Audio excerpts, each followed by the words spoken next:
अखिलेश यादव का प्लान क्या है? अखिलेश उत्तर प्रदेश छोड़कर महाराष्ट्र और बंगाल पर फोकस क्यों कर रहे हैं? अखिलेश यादव के अगले प्लान से योगी से ज्यादा राहुल गांधी को खतरा क्यों है? मुंबई में अखिलेश यादव के सांसद राहुल की पार्टी की जगह उद्धव ठाकरे से क्यों मिले? देश के तीसरे नंबर की पार्टी क्या कोई तीसरा गेम खेलना चाहती है? क्या है अखिलेश की स्ट्रैटेजी? इस रिपोर्ट में जानिए।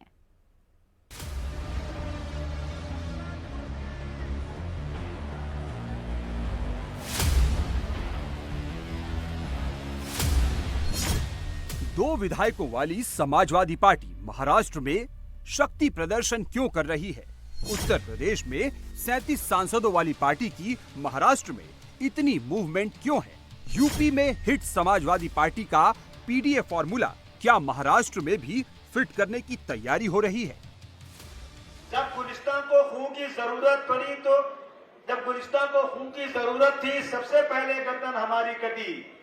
अब ये कुछ कुत्ते कहते हैं ये हमारा चमन है, तुम्हारा नहीं। देखो भैया, टकराना मत उत्तर भारतीय से, समझ लेना अच्छी तरह से। जब तक प्यार से रहे नहीं तो उठाकर पटक देंगे, 32 बाहर आ जाएगी, समझ लेना अच्छी तरह। ये समाजवादी पार्टी का महाराष्ट्र प्लान है। सेंटर में उत्तर भारतीय है, फोकस पिछड़ा, दलित और अल्पसंख्यक यानी पीडीए पर है। यूपी में जीते सांसदों के सहारे उत्तर भारतीयों के वोट हासिल करने की तैयारी है। लेकिन सवाल है कि अखिलेश यादव अचानक इतने एक्टिव क्यों हो गए हैं?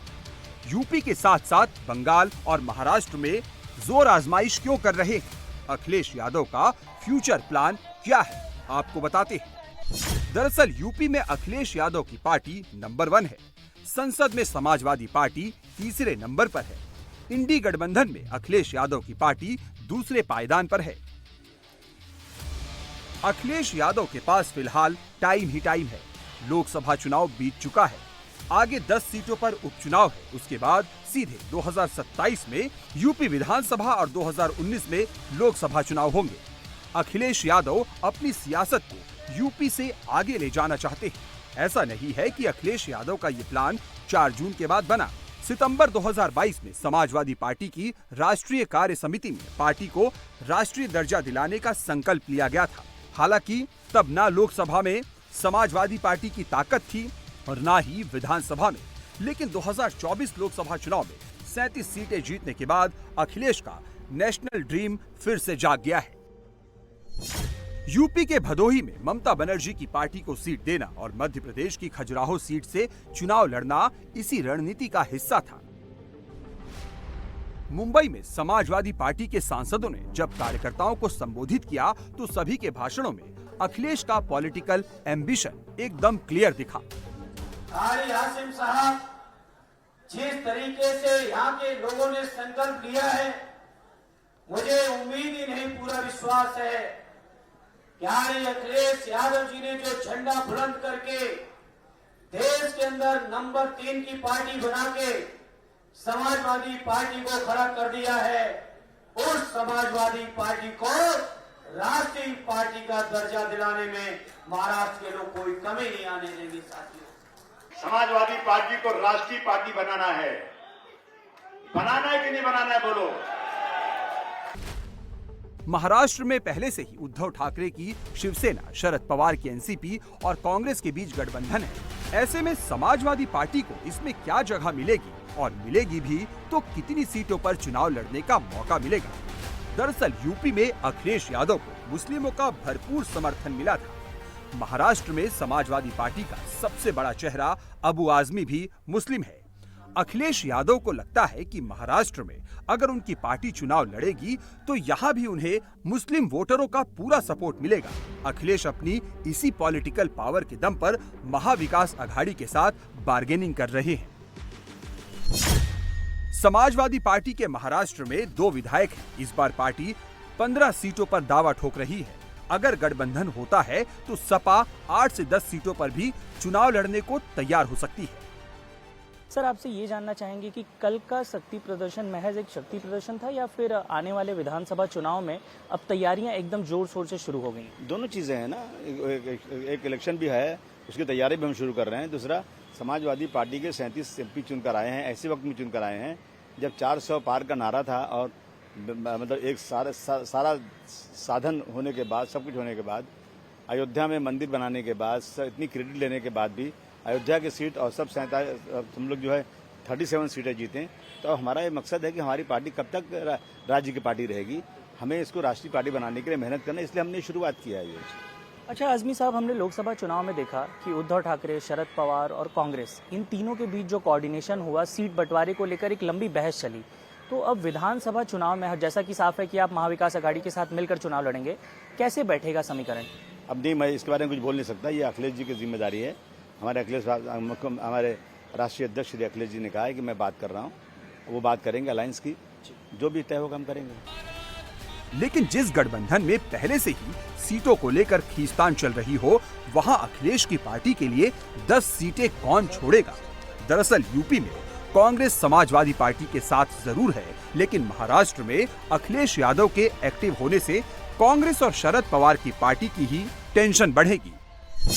अखिलेश यादव उत्तर भारतीयों और उसमें भी दलितों और मुस्लिम वोटरों पर फोकस कर रहे हैं। दलित और मुस्लिम पहले से ही कांग्रेस और शरद पवार की एनसीपी के साथ रहे हैं। ऐसे में अखिलेश गठबंधन में शामिल होकर चुनाव लड़ते हैं तो इन पार्टियों के कोर वोटर के सामने एक और विकल्प मिल जाएगा, जो कि ये पार्टियां बिल्कुल नहीं चाहेंगी। लेकिन लोकसभा में सीटों के लिहाज से सपा देश की तीसरी राष्ट्रीय पार्टी तो है ही, साथ ही वोट प्रतिशत के लिहाज से उसने बीजेपी और कांग्रेस के बाद देश भर में सबसे ज्यादा वोट पाए हैं। ऐसे में इंडिया अलायंस में समाजवादी पार्टी को इग्नोर नहीं किया जा सकता। अखिलेश के सांसद मुंबई में 3 जगह पर गए। पहला सिद्धि विनायक मंदिर, दूसरा मणि भवन गांधी संग्रहालय, तीसरा दादर स्थित चैत्य भूमि। यहीं पर बाबा साहेब भीमराव अंबेडकर का अंतिम संस्कार किया गया था। अयोध्या से चुनाव जीतने वाले अवधेश प्रसाद समाजवादी पार्टी के पोस्टर बॉय बन गए हैं। संसद से लेकर सड़क तक समाजवादी पार्टी जय अखिलेश की जगह जय अवधेश का नारा लगा रही है।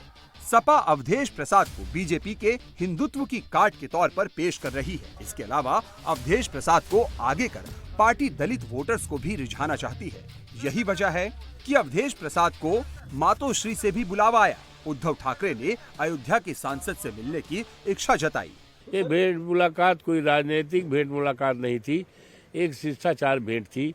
उनको उत्सुकता थी कि अयोध्या जहाँ से भारतीय जनता पार्टी इस बात का दम भरती थी, हम राम को लाए हैं, हम मंदिर बनवाए हैं, तो जो राम को लाए हैं उनको लाएंगे हम।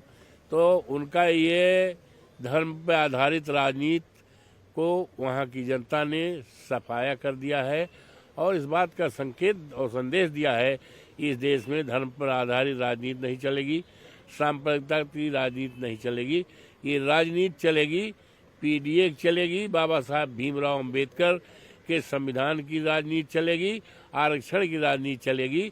अखिलेश अपने मुस्लिम दलित कॉम्बिनेशन को यूपी से आगे ले जाना चाहते हैं। यूपी की तरह ही महाराष्ट्र में भी अखिलेश यादव पीडीए फॉर्मूले पर चुनाव लड़ना चाहते हैं।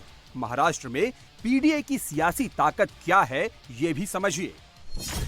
महाराष्ट्र में 33% ओबीसी है, 28% मराठा और 10.5% दलित है। इनके अलावा आदिवासी 9%, ब्राह्मण 7% और मुस्लिम 11.5% है। अखिलेश की नजर 33% ओबीसी, 10.5% दलित और 11.5% मुस्लिम वोटों पर है। यह आंकड़ा 55% तक पहुंच जाता है। मेरे साथियों, उत्तर प्रदेश के अंदर जो पीडीए का फार्मूला आदरणीय अखिलेश जी ने चलाया है, ये फार्मूला केवल उत्तर प्रदेश तक रुकने वाला नहीं है। इस फार्मूले को पूरे देश के पैमाने पर फैलाना है और फैलाना ही नहीं है। हम इस मौके पर भरोसा दिलाते हैं अपनी पार्टी के सभी सम्मानित सांसद साथियों की ओर से कि समाजवादी पार्टी जब केवल 5 एमपी थे, उस समय भी मजबूती के साथ पीडीए के लिए, समाज के दलितों के लिए, पिछड़ों के लिए, हमारे अल्पसंख्यक मुसलमान भाइयों के लिए, हमारे गरीब लोगों के लिए जो संघर्ष करना पड़ा था, हम लोगों ने किया था। लेकिन अब जब 37 सांसदों की ताकत के साथ संघर्ष होगा, तो अपने दलित पिछड़े भाइयों को, अपने मुसलमान भाइयों को ये यकीन दिलाना चाहता हूं कि ये बीजेपी के लोग अब आपके हक के खिलाफ कोई भी काम नहीं कर पाएंगे। अखिलेश समाजवादी पार्टी को नेशनल लेवल पर ले जाने के लिए पूरी प्लानिंग के साथ आगे बढ़ रहे हैं और इसकी शुरुआत यूपी के बाई इलेक्शन से हो जाएगी। यूपी में 10 सीटों पर उपचुनाव होने वाला है। समाजवादी पार्टी इन सभी सीटों पर चुनाव लड़ना चाहती थी, लेकिन अखिलेश 1 से 2 सीट कांग्रेस के लिए छोड़ सकते हैं। माना जा रहा है कि गाजियाबाद और फूलपुर सीट कांग्रेस को मिल सकती है। इसके बदले अखिलेश महाराष्ट्र, झारखंड और हरियाणा में कांग्रेस से विधानसभा सीटों की डिमांड करेंगे। महाराष्ट्र में अक्टूबर में विधानसभा चुनाव हो सकते हैं, लेकिन समाजवादी पार्टी ने 3 महीने पहले ही अपनी तैयारी शुरू कर दी है। मुंबई में एसपी सांसदों का स्वागत महाराष्ट्र के सियासी समीकरण को साधने की स्ट्रेटेजी है। इससे पहले 13 जुलाई को अखिलेश यादव समाजवादी पार्टी के वर्कर्स से मुलाकात कर चुके हैं। पार्टी के राष्ट्रीय महासचिव इंद्रजीत सरोज पहले से ही महाराष्ट्र में कैंप कर रहे हैं। लोकसभा चुनाव में समाजवादी पार्टी मुंबई में 1 सीट पर चुनाव लड़ना चाहती थी, लेकिन महाविकास अघाड़ी इसके लिए तैयार नहीं हुआ। ऐसे में विधानसभा चुनाव से पहले समाजवादी पार्टी ने मुंबई में अपनी सियासी ताकत दिखाकर इंडिया गठबंधन पर दबाव बनाने का प्लान बनाया है।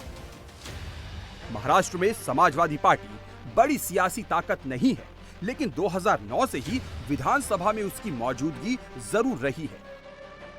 2009 में समाजवादी पार्टी ने महाराष्ट्र में 4 सीटें जीती थी, लेकिन 2014 में ये संख्या घटकर महज 1 रह गई। 2019 में पार्टी के 2 विधायक बने और वोट में भी मामूली इजाफा हुआ था। महाराष्ट्र में समाजवादी पार्टी का सियासी आधार मुंबई के मुस्लिम इलाके तक सीमित है, उनमें भी खासकर उत्तर प्रदेश के प्रवासी मुस्लिमों के बीच। अखिलेश यादव की कोशिश है कि महाराष्ट्र में मुस्लिम बहुल विधानसभा चुनाव सीटों पर पार्टी को चुनाव लड़ने का मौका मिले। साथ ही पार्टी मुंबई रीजन में उत्तर भारतीयों को भी अपनी ओर लाने के प्लान पर काम कर रही है। समाजवादी पार्टी मुंबई और ठाणे के अलावा औरंगाबाद और मालेगांव की भी कुछ सीटों पर अपने उम्मीदवार उतारना चाहती है। नहीं, मराठी हमारे दोस्त हैं, हमारे भाई हैं। हम मराठी भाइयों का बहुत आभार प्रकट करते हैं। हम उनके खिलाफ हैं जो लोग उत्तर भारतीय और मराठियों को लड़ाने की कोशिश करते हैं। उनके खिलाफ हैं जो जाकर दुकानों में घुस कहते हैं तुमको यहाँ गाना बजाना है तो तुमको मराठी बनाना पड़ेगा, तुमको यहाँ दुकान लगाना है तो तुमको मराठी लगा सकता है, यूपी वाला नहीं लगा सकता। रोज हो रहा है क्या? तो क्यों इस पर कार्रवाई क्यों नहीं होती? इस पर तो इसलिए मैं कह रहा हूँ कि कार्रवाई होना चाहिए। कोई सरकार इतनी दिन से आई, किसी सरकार ने कार्रवाई नहीं किया। कार्रवाई होना चाहिए। लाओ शक्ति दो हमको, हम कार्रवाई करेंगे जो लोग इस तरह काम करेंगे। भारतवर्ष एक ऐसा देश है कि कहीं से भी कोई आगे रोजी रोटी कमा सकता है, लेकिन कुछ लोग अपनी राजनीतिक रोटी सेकने के लिए हिंदी मराठी मुसलमान ये हिंदू मुस्लिम करते हैं। ये रुकना चाहिए। अखिलेश यादव इंडिया अलायंस में शामिल है, लेकिन वो कांग्रेस के साथ साथ दूसरी रीजनल पार्टियों के साथ भी समीकरण सेट कर रहे हैं। अखिलेश यादव 21 जुलाई को ममता बनर्जी के साथ मंच शेयर करेंगे। दरअसल टीएमसी हर साल 21 जुलाई को शहीद दिवस मनाती है। अखिलेश टीएमसी की धर्मतला रैली में हिस्सा लेंगे। अखिलेश यादव की ममता बनर्जी के साथ अच्छी बॉन्डिंग है। उत्तर प्रदेश के विधानसभा चुनाव में ममता बनर्जी ने अखिलेश यादव के लिए प्रचार भी किया था और लोकसभा चुनाव के समय अखिलेश यादव ने भी भदोही की सीट टीएमसी को दी थी। दरअसल समाजवादी पार्टी अपनी स्थापना के बाद से अब तक देश के सबसे बड़े प्रदेश यूपी की सत्ता में 3 बार काबिज हो चुकी है। 80 लोकसभा सीटों वाली यूपी में 2 बार आम चुनाव में यूपी की नंबर 1 पार्टी भी बनी है, लेकिन इसके बावजूद अब तक राष्ट्रीय पार्टी का दर्जा हासिल नहीं कर पाई। इस बार के लोकसभा चुनाव में देश की तीसरी सबसे बड़ी पार्टी बनकर समाजवादी पार्टी ने सबका ध्यान खींचा है। इसलिए अखिलेश यादव इसे पार्टी के विस्तार और राष्ट्रीय कद के लिए सबसे मुफीद मौका मान रहे हैं। अखिलेश यादव ने इसका पहला संकेत करहल विधानसभा सीट से इस्तीफा देकर दिया कि वो दिल्ली में बैठकर लखनऊ के साथ साथ पूरे देश की राजनीति करेंगे। यही वजह है कि आने वाले विधानसभा चुनाव में महाराष्ट्र, हरियाणा और झारखंड तीनों में ही सपा चुनाव लड़कर सीट हासिल करने की संभावना पर काम कर रही है। लेकिन अखिलेश यादव के लिए समाजवादी पार्टी को राष्ट्रीय पार्टी बनाना आसान नहीं है। दरअसल किसी भी पार्टी को राष्ट्रीय दल का दर्जा प्राप्त करने के लिए कम से कम 4 लोकसभा सीटों के अलावा लोकसभा चुनाव में 6% वोट या फिर 4 या उससे ज्यादा राज्यों के विधानसभा चुनाव में 6% वोट प्राप्त करना होता है, या फिर कोई पार्टी 3 राज्यों के लोकसभा चुनाव में 2% सीट हासिल करे, या फिर पार्टी 4 या इससे अधिक राज्यों में क्षेत्रीय पार्टी के रूप में मान्यता रखती हो। चूंकि सपा के पास अब 37 सांसद है, ऐसे में उसकी कोशिश राज्यों के विधानसभा चुनाव में 6% वोट प्राप्त करने की है। जिन 3 राज्यों में विधानसभा चुनाव होने हैं, वहां समाजवादी पार्टी के प्रदर्शन की बात करें तो 2019 में महाराष्ट्र के विधानसभा चुनाव में समाजवादी पार्टी ने 7 सीटों पर लड़कर 2 में जीत दर्ज की थी। पार्टी को सिर्फ 0.7% वोट हासिल हुआ। वहीं झारखंड में समाजवादी पार्टी 2019 के चुनाव में 17 सीटों पर लड़ी थी, लेकिन उसे एक भी सीट पर सफलता नहीं मिली थी। सभी जगह उसकी जमानत जब्त हुई थी और वोट भी उसे महज 0.49% मिले थे। हरियाणा की बात करें तो यहाँ भी पार्टी 2019 के विधानसभा चुनाव में कोई खास प्रदर्शन नहीं कर पाई थी। वो 4 सीटों पर लड़ी थी और सभी में उसकी जमानत जब्त हुई थी।